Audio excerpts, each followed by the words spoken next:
Hello friends, myself Dr. Raghavendra Kashyap, consultant urologist and uro-onco-surgeon at Narayana Multi Speciality Hospital, Ahmedabad. दोस्तों, आज हम बात करेंगे प्रोस्टेट ग्रंथि की। प्रोस्टेट ग्रंथि से होने वाले रोग और उनकी रोकथाम और उनके उपचार के बारे में पूरी जानकारी आपको देंगे। प्रोस्टेट की जो ग्रंथि है, ये सारे जो मेल हैं, जो पुरुष हैं, उनमें पाई जाती है और ये पेशाब की थैली के नीचे होती है।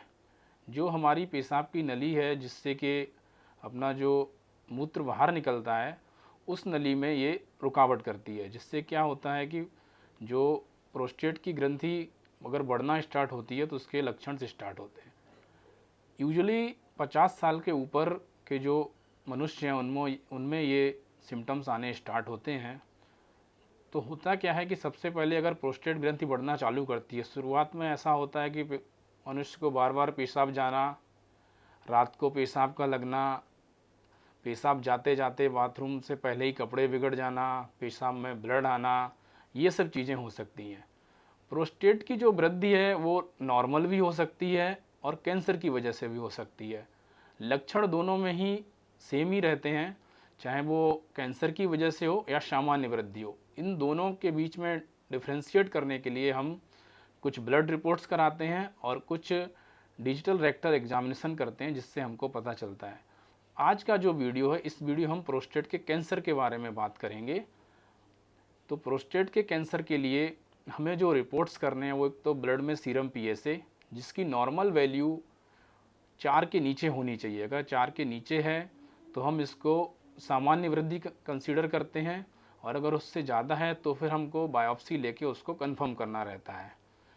तो पीएसए का बढ़ना ऐसा नहीं है कि पीएसए अगर 4 से ज़्यादा है तो वो कैंसर की वजह से ही हो, ये इन्फेक्शन की वजह से भी बढ़ सकता है।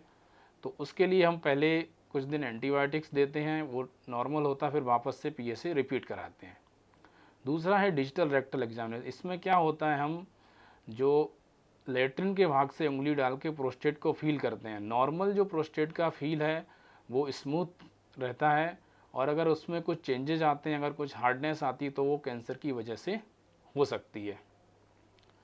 तो प्रोस्टेट कैंसर के ये मनुष्यों में पाए जाने वाला जो शुरू के 3 मोस्ट कॉमन कैंसर्स हैं, उनमें से एक प्रोस्टेट का कैंसर भी है, दूसरा लंग्स का और लिवर का कैंसर रहता है। तो प्रोस्टेट के कैंसर की जितनी जल्दी से डायग्नोसिस हो सके उतना ही अच्छा है, क्योंकि इसको हम पूरी तरीके से सर्जरी से क्योर भी कर सकते हैं। तो उसके लिए हम क्या करते हैं कि जितने भी मनुष्य हैं जो 50 साल से ज़्यादा के अगर हमारी ओपीडी में आते हैं, वॉक इन जो आते हैं, उनका हम सीरम पीएसए टेस्ट करा देते हैं ताकि उनका स्क्रीनिंग हो जाए। और अगर समझो किसी मनुष्य को प्रोस्टेट का कैंसर है तो उसके डिफरेंट डिफरेंट ग्रेड्स रहते हैं। वो ग्लीसन स्कोरिंग होता है 6, 7, 8, 9 और 10 तक। तो 9, 10 वाले हैं वो बहुत एग्रेसिव होते हैं, 6, 7 जो है वो लो रिस्क में रहते हैं। तो ऐसा है। फिर दूसरा है कि अपने को अगर प्रोस्टेट कैंसर किसी को है तो ये देखना है कि इसमें सर्जरी पॉसिबल है कि नहीं। उसके लिए कुछ टेस्ट रहते हैं, जैसे हम एमआरआई करा के देखते हैं। एमआरआई हमको ये बताता है कि ये जो कैंसर है प्रोस्टेट तक ही सीमित है या उसके बाहर भी चला गया है। अगर कैंसर प्रोस्टेट तक सीमित है तो हम उसको पूरा क्योर कर सकते हैं, उस सर्जरी कर सकते हैं उसमें।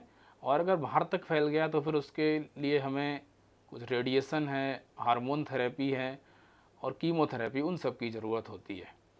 अगर पेशेंट हमारे पास अर्ली आता है, कैंसर फैला हुआ नहीं है, तो हम उसमें रेडिकल प्रोस्टेक्टोमी करके सर्जरी होती है वो करते हैं, जिसमें उसका पूरा प्रोस्टेट और आसपास की ग्रंथि और जो लिम्फ नोड्स हैं वो भी निकालते हैं ताकि वो पूरा क्योर हो जाए। अगर फैल गया है तो फिर उसमें हम हार्मोन थेरेपी दे सकते हैं। उसमें क्या है कि उनके दो सर्जिकल थेरेपी में हम दोनों टेस्टिस निकाल देते हैं ताकि वो प्रोस्टेट कैंसर कंट्रोल रहे। उसके बाद कीमोथेरेपी है वो सब हम देते हैं। जो नॉर्मल लाइफ, ज़्यादातर लोगों में कैसा मिसकंसेप्शन रहता है कि रेडिकल प्रोस्टेक्टोमी के बाद लाइफ जो है वो उतनी आसान नहीं रहती है, और ऐसा नहीं। अगर ये अच्छे से कराई जाए और एक्सपर्ट सेंटर्स पे की जाए तो काफ़ी अच्छे रिजल्ट हैं। हम यहाँ नारायणा हॉस्पिटल में अब तक लगभग 200 रेडिकल प्रोस्टेक्टोमी पिछले 4 साल में कर चुके हैं, काफ़ी अच्छे रिजल्ट हैं। तो अगर प्रोस्टेट कैंसर आता भी है तो उतना घबराने की ज़रूरत नहीं है, उसको सही समय पे इलाज से हम अच्छे से क्योर किया जा सकता है। Thank you.